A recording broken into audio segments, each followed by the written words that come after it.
নমস্কাৰ বন্ধু বান্ধৱীসকল, আপোনালোকক জিকে ভাণ্ডাৰ চেনেলটোলৈ স্বাগতম জনাইছোঁ। আজি আমি আলোচনা কৰিম 5জন সফল ব্যক্তিৰ বিফলতাৰ কাহিনী। আহক তেন্তে আজিৰ এই ভিডিঅ'টি আৰম্ভ কৰোঁ। এই পৃথিৱীত সকলো ব্যক্তিয়েই সফল হোৱাটো কামনা কৰে।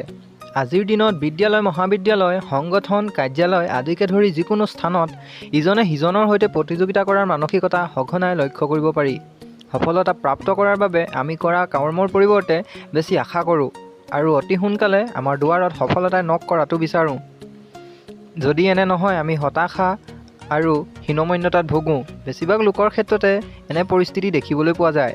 আজি আমি এনে 5জন মহান ব্যক্তিৰ বিফলতাৰ বিষয়ে আলোচনা কৰিম, যিসকলে এই বিফলতাৰ অন্ততো নিজকে সফল কৰি তুলিলে। প্ৰথম হৈছে বিল গেটছ। বিল গেটছৰ বাবে সফলতাৰ আনন্দ উদযাপনৰ তুলনাত বিফলতাৰ পাঠবোৰ অতি গুৰুত্বপূৰ্ণ আছিল। আটাইতকৈ ডাঙৰ ছফ্টৱেৰ কোম্পানীৰ দৰে মাইক্ৰ'ছফ্ট প্ৰতিষ্ঠা কৰা এই মহান উদ্যোগীজন হাৰ্ভাৰ্ডৰ এজন ড্ৰপ আউট শিক্ষাৰ্থী। তেওঁক স্ব-মালিকাধীন ব্যৱসায়িক ব্যক্তিত্বৰ বাবেও জনাজাত, যি ইতিহাসৰ আটাইতকৈ ডাঙৰ বিফলতা আছিল। বিল গেটছৰ সমগ্ৰ বিনিয়োগ নাইকিয়া হৈ গৈছিল, কিন্তু কম্পিউটাৰ প্ৰগ্ৰামিং আধাৰিত সামগ্ৰীৰ প্ৰতি থকা তীব্ৰ আকাংক্ষা আৰু আগ্ৰহে তেওঁক মাইক্ৰ'ছফ্ট ব্ৰেণ্ড নামৰ ইমান ডাঙৰ ছফ্টৱেৰ কোম্পানী স্থাপন কৰিবলৈ সক্ষম কৰালে। দ্বিতীয়জন ব্যক্তি হৈছে এলবাৰ্ট আইনষ্টাইন। এলবাৰ্ট আইনষ্টাইন এজন প্ৰখ্যাত বিজ্ঞানী আৰু অসাধাৰণ প্ৰতিভাশালী ব্যক্তি, যাক বিজ্ঞানৰ প্ৰতি তেওঁৰ মহান আৱিষ্কাৰ আৰু অৱদানৰ বাবে সমগ্ৰ বিশ্বই চিনি পায়। তেওঁ উদ্ধৃতি দিছিল যে সফলতা হৈছে প্ৰগতিশীল বিফলতা, আৰু যি কেতিয়াও বিফল হোৱা নাই তেওঁ সঁচাকৈ এজন সফল ব্যক্তি হ'ব নোৱাৰে। শৈশৱকালত তেওঁ নিৰন্তৰ বিফলতাত ভুগিছিল। তেওঁ আনকি 9 বছৰ বয়সলৈকে সাৱলীলভাৱে কথা ক'ব পৰা নাছিল, যাৰ পিছত তেওঁক বিদ্যালয়ৰ পৰা বহিষ্কাৰ কৰা হৈছিল। তদুপৰি জুৰিখ পলিটেকনিক স্কুলত তেওঁৰ নামভৰ্তিৰ কথাও বিবেচনা কৰা হোৱা নাছিল। কিন্তু ধাৰাবাহিকভাৱে অধিক কষ্ট আৰু নিষ্ঠাৰে আগুৱাই যোৱাৰ ফলত তেওঁ নিজকে বিজ্ঞান আৰু প্ৰযুক্তিৰ সাগৰত এজন প্ৰসিদ্ধ ৰত্ন হিচাপে প্ৰমাণিত কৰে, আৰু অৱশেষত 1921 চনত মহান বিজ্ঞানীজনে পদাৰ্থ বিজ্ঞানত নবেল বঁটা লাভ কৰিবলৈ সক্ষম হয়। তৃতীয়গৰাকী হৈছে জে.কে. ৰাউলিং। জে.কে. ৰাউলিঙক আটাইতকৈ বেছি বিক্ৰী হোৱা কিতাপ হেৰী পটাৰৰ বিখ্যাত লেখিকা হিচাপে জনা যায়, যিয়ে হাৰ্ভাৰ্ডত অনুষ্ঠিত এটা অনুষ্ঠানত তেওঁৰ বিফলতাৰ কাহিনী কৈছিল।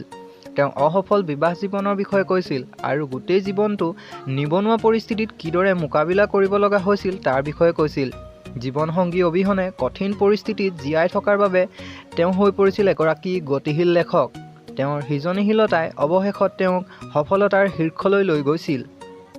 চতুৰ্থজন ব্যক্তি হৈছে ৱাল্ট ডিজনী। ৱাল্ট ডিজনী হৈছে এজন বিখ্যাত কাৰ্টুনিষ্ট। তেওঁক মিকি মাউছ, ডনাল্ড ডাক আদিৰ দৰে কাৰ্টুনৰ বাবে সমগ্ৰ বিশ্বই চিনি পায়। তেওঁ জীৱনত কেইবাবাৰো বিফল হৈছিল। সশস্ত্ৰ বাহিনীত যোগদান কৰাৰ তেওঁৰ অসফল প্ৰচেষ্টাই অৱশেষত তেওঁক বিদ্যালয় এৰি পৰৱৰ্তী পঢ়া-শুনা এৰিবলৈ বাধ্য কৰিছিল।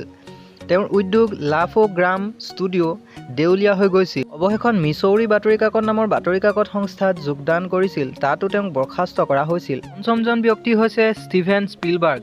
শ্ৰেষ্ঠ চলচ্চিত্ৰ নিৰ্মাণৰ দিশত আগবঢ়োৱা অৱদানৰ বাবে অগণন অভিলেখ আৰু পুৰস্কাৰ লাভ কৰা এই মহান চলচ্চিত্ৰ নিৰ্মাতাজনেও তেওঁৰ জীৱনত কেইবাটাও বিফলতাৰ সন্মুখীন হৈছিল। তেওঁ শৈশৱকালত বিদ্যালয়সমূহত উচ্চ পৰীক্ষাত ভাল গ্ৰেড লাভ কৰিবলৈ সক্ষম হোৱা নাছিল, যাৰ পিছত তেওঁক ছাউদাৰ্ণ কেলিফৰ্ণিয়া বিশ্ববিদ্যালয়ৰ পৰা 3 বাৰ নিলম্বিত কৰা হৈছিল। পিছত তেওঁ একনিষ্ঠাৰে চলচ্চিত্ৰ নিৰ্মাণ কৰিবলৈ লয় আৰু অৱশেষত তেওঁৰ 3খন চলচ্চিত্ৰই অস্কাৰ বঁটা লাভ কৰিবলৈ সক্ষম হয়। বিফলতা কেতিয়াও সফলতাৰ হেঙাৰ হ'ব নোৱাৰে। আপুনি বিফল হৈছোঁ বুলি কেতিয়াও থমকি নৰ'ব। একনিষ্ঠা আৰু একাগ্ৰতাৰে কাম কৰি যাওক, আপুনি এদিন সফল হ'বই।